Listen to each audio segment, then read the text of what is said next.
Hey everyone, and thanks for joining today's keynote session. Today's session is titled The New Security Playbook, Taming the Unmanaged and IoT Device Tsunami. My name is Curtis Simpson, and I hold the role of CISO at Armis. Prior to joining Armis about a year ago, I held the role of Global CISO at Cisco Foods, where my responsibilities included global OT and IoT risk management, among much else. Before we get started, I want to remind everyone that if you do have any questions while we go through today's session, that you can feel free to post them to the online chat feature. And with that, let's jump in. I wanted to start by taking a step back and really just talk about how the device ratio has changed within our environments in recent years.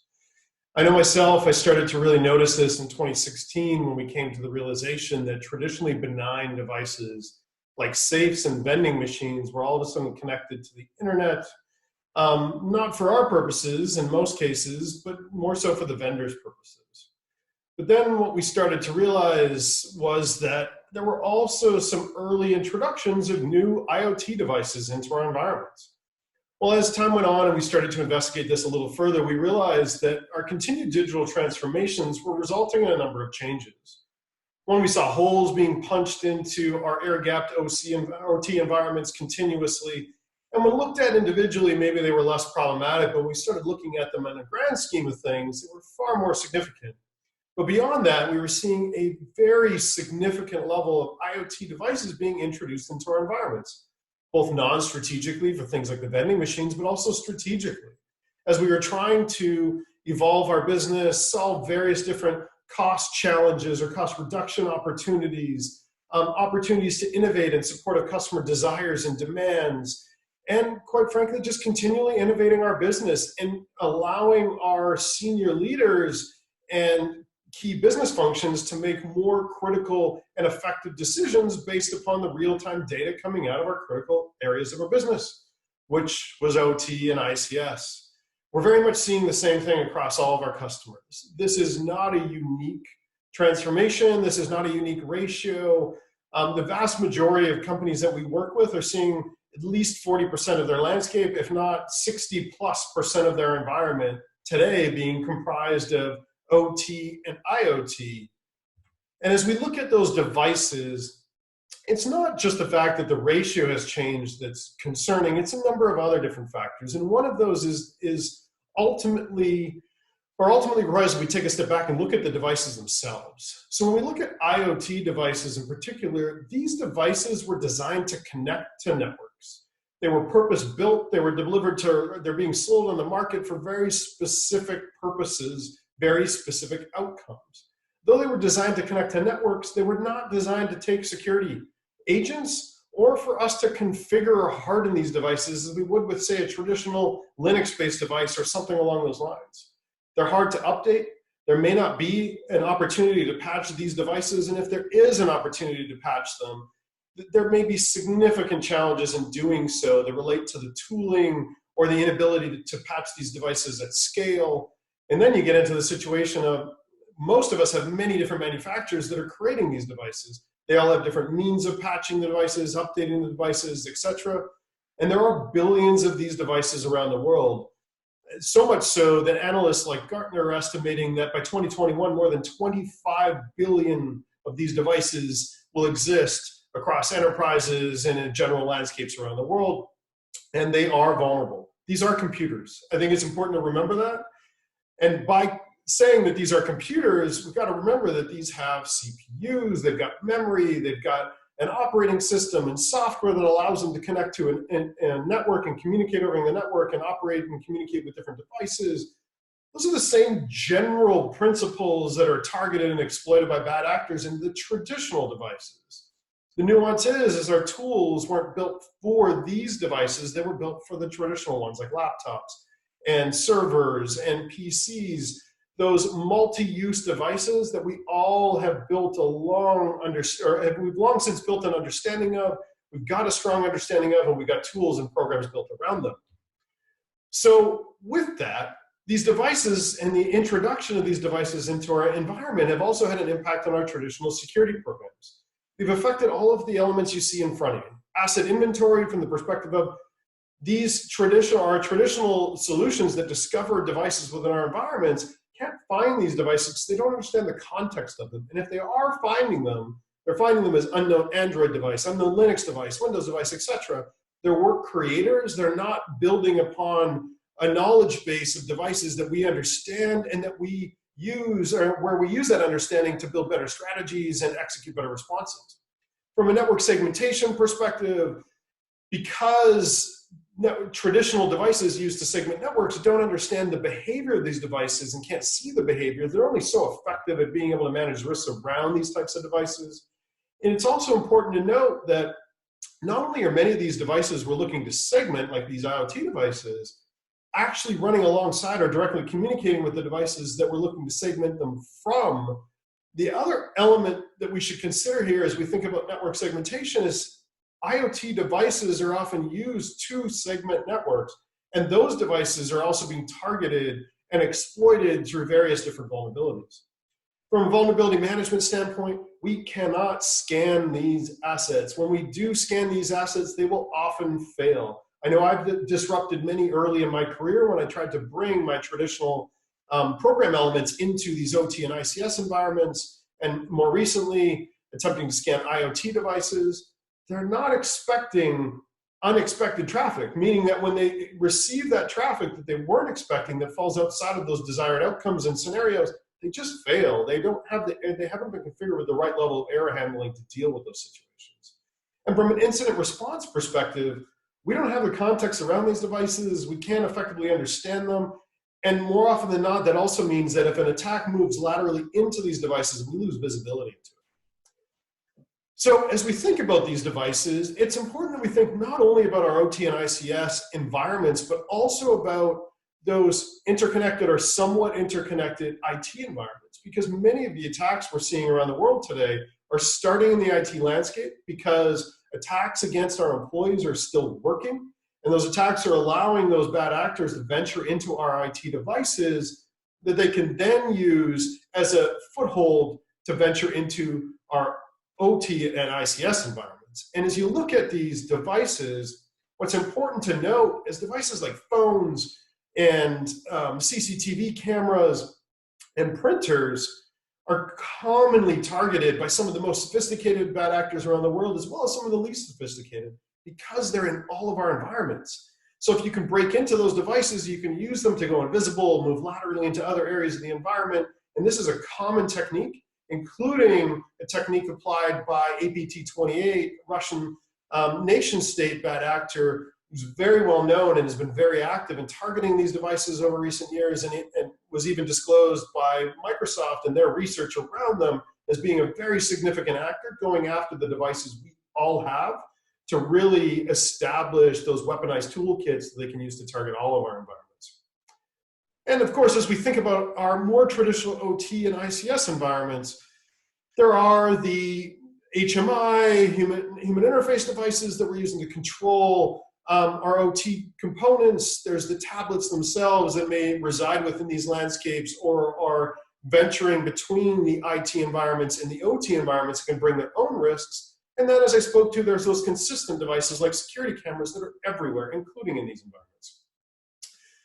Now, I think one of the greatest summaries around the risk that we're facing in this landscape in 2020 was truly summarized by US-based intelligence agencies, the NSA and CISA. And this occurred in July 23rd of this year.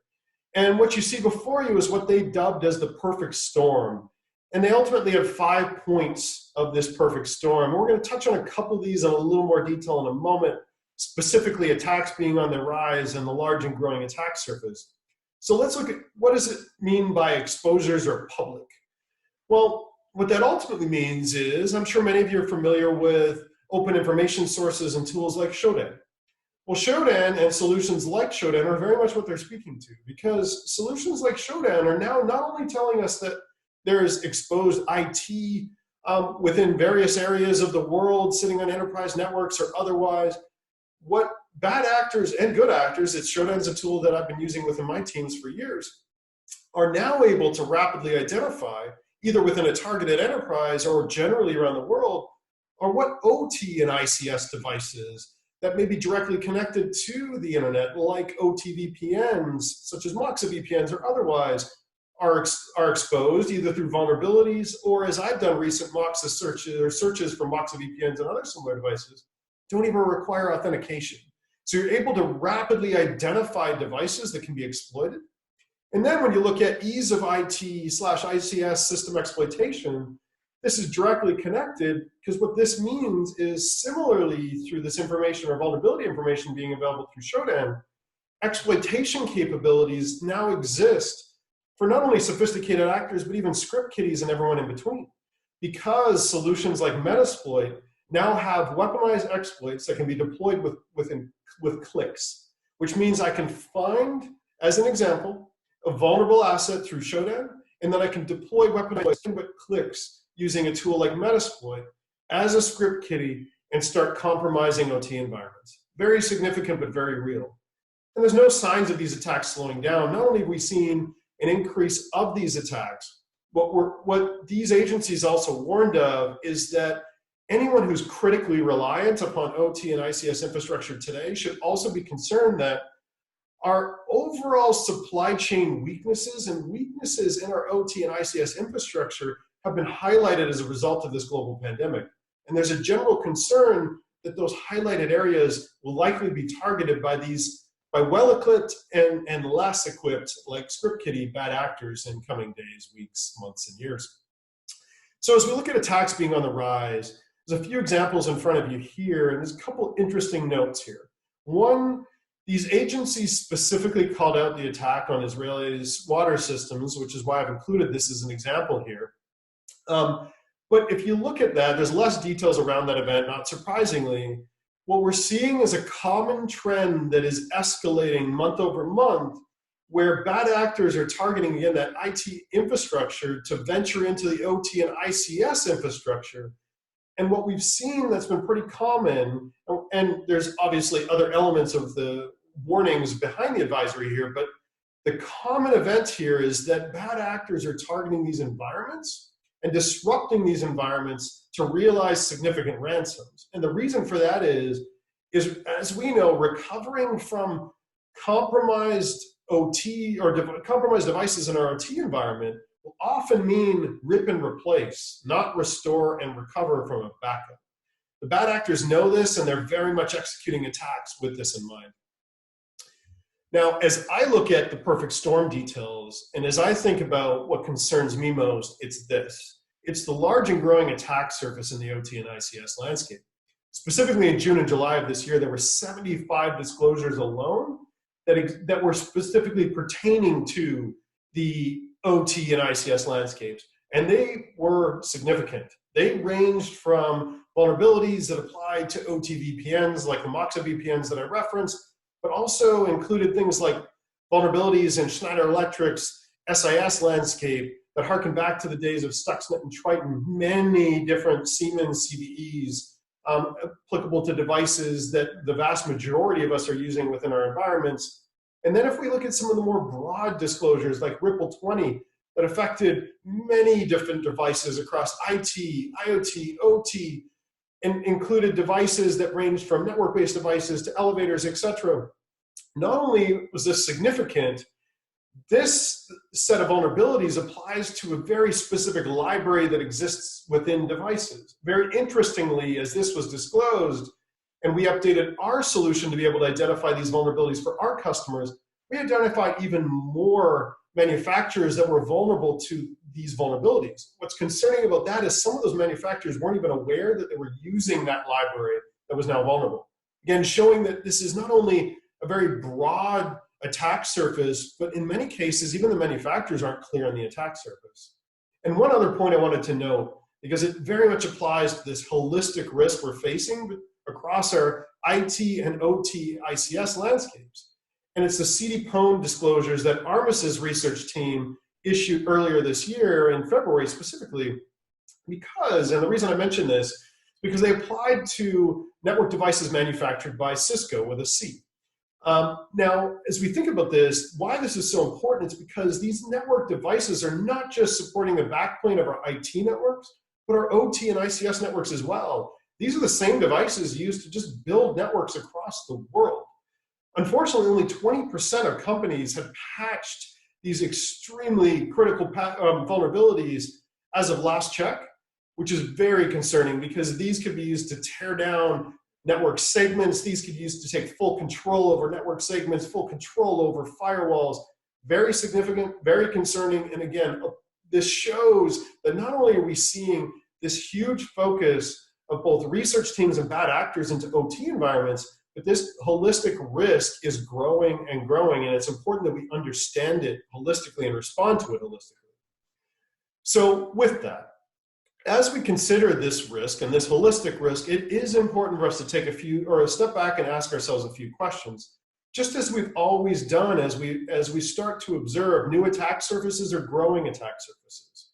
And it's more important than ever for us to understand, what do we have? What's in our environments? And it doesn't necessarily matter we understand everything in the environment, but we at least need to understand what are the most critical assets and what are the assets that could disrupt them if they're compromised. So as we think about those critical OT environments, what are the IoT devices that are running right alongside them, communicating directly with them? What are the IT devices that are doing the same? What are those that are one step removed? And do we have an understanding of what normal looks like for those devices? Could we, from a why do I care perspective, actually understand if not only what normal looks like, but if these deviate from normal? Would we understand if these deviate from normal in a way that could disrupt our business, or in a way that is absolutely malicious and is intentionally going after disrupting our business? And then if we discover these anomalous events that could, again, or that are either functional or more malicious in nature, do we have the ability to respond? Can we quarantine devices? Do we have enough attribution information to effectively understand how these attackers have been flowing through our environment, what actions they've taken, etc.? Incredibly important, and more important than they've ever been. And as I think about the NSA and CISO advisory specifically, what they were advising was very much the same thing, is to take a step back, understand your landscape, and build that strategy around those most critical components. But it can no longer just include building a security strategy around IT. It needs to include building a security strategy around all of it. So how does Armis help our customers truly build that strategy, execute that strategy, and truly maintain a continuous program of excellence within their environments? Well, first and foremost, we help our customers discover all networked assets. And when I say all and enunciate all, I mean all. This is wired devices, wireless devices, over-the-air devices like Zigbee, Z-Wave, Bluetooth, 2.4 gigahertz. We will find those devices. We will identify them, make, model, additional attribution up to potentially 8,000 points of attribution. And this is all based on our truly differentiating knowledge base. We have built a knowledge base of almost 300 million unique devices. These are IoT, IT, and OT devices that span enterprise and user-grade devices. This is everything. So when we deploy into an environment, we're rapidly integrating with your existing network infrastructure in a passive way. We're listening to that traffic. We're then comparing that traffic against our massive knowledge base to identify all of those devices. But then we're going to do more than identify them. We're going to help you identify where those behaviors are abnormal, both in your environment, but also compared to other customer environments, and more so compared to how these devices are intended to operate. We'll tell you if those devices are acting abnormally. We'll also tell you if those devices are being actively exploited. And then even in addition to that, we'll bring attention to those advisories, just like the one I mentioned, and which devices apply to those advisories. Full visibility into that risk landscape, and even risk scoring across IT, IoT, and OT, such that you've got one view into all of it and the ability to build your remediation plan around the complete picture, not a subset of it. And we do enable a truly effective response from end to end.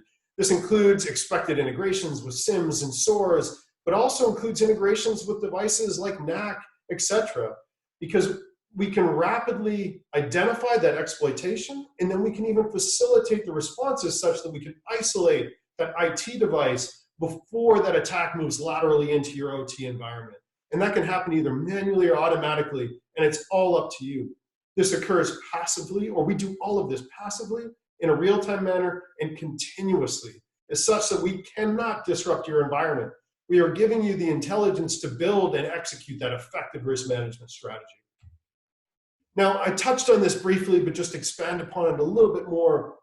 We do integrate with your existing network infrastructure. And this will provide us with that full visibility from level 0 through 5. And not only will it provide us with that visibility, we provide IT, security, OT, ICS with the visibility they're looking for in the language they speak. So as you see the data here, we'll even represent the full inventory and how devices are communicating with one another and what that risk profile looks like in a Purdue model such that OT and ICS folks can better manage their risk in a manner that makes sense to them and that lines up with their overall desired outcomes. And you've got IT and security that have the raw data and other visualizations to understand it the way they expect to. But it's through those direct integrations with your existing infrastructure and the power of that knowledge base that we can provide you with this intel. And with this power, we truly close the gaps that were introduced by these ratio changes and overall changes of devices in our environment. We now close the gap with asset inventory. We will find all of those devices. We will provide you with the attribution around those devices and even update your CMDB or completely override it if you just don't trust it at all today. We can update it with just IoT and OT data. We can update it with the differentiators that we've identified across the entire landscape. We can truly close the gap on asset inventory and beyond the point we've even been able to reach it in traditional and enterprises in the IT space alone. But now we're providing those full capabilities across all devices. And again, better than many have witnessed with past solutions, including myself. Armis ended up replacing asset inventory discovery capabilities from end to end in the environment I came from. And in terms of network segmentation, I touched on this, but we can now actually segment in the moment, segment when a device goes sideways. It's no longer just about determining if a device should be allowed on a network. We can actually micro-segment and segment in the moment. And from a vulnerability management standpoint, you're getting continuous visibility into those risks in your environment. You're not having to worry about scans running at certain points in time and that data being obsolete or not finishing and being incomplete. You've got it all at your fingertips for the entire landscape, always. And from a detection and response standpoint, as I touched on, we're now truly enabling the response such that if any event is occurring in any area of your environment, you can provide that assurance back to your board and executives that you can accurately and effectively identify and respond to the attack just as you could within the traditional IT landscape prior to this continued evolution of our environments. And with that, thank you for your time today. I hope you enjoy the rest of the event, and we hope to see more of you at... And with that, we've reached the end of today's session. Thank you for participating, and please be sure to drop by our virtual booth if you'd like to learn more about Armis and how we can help. Enjoy the rest of the conference.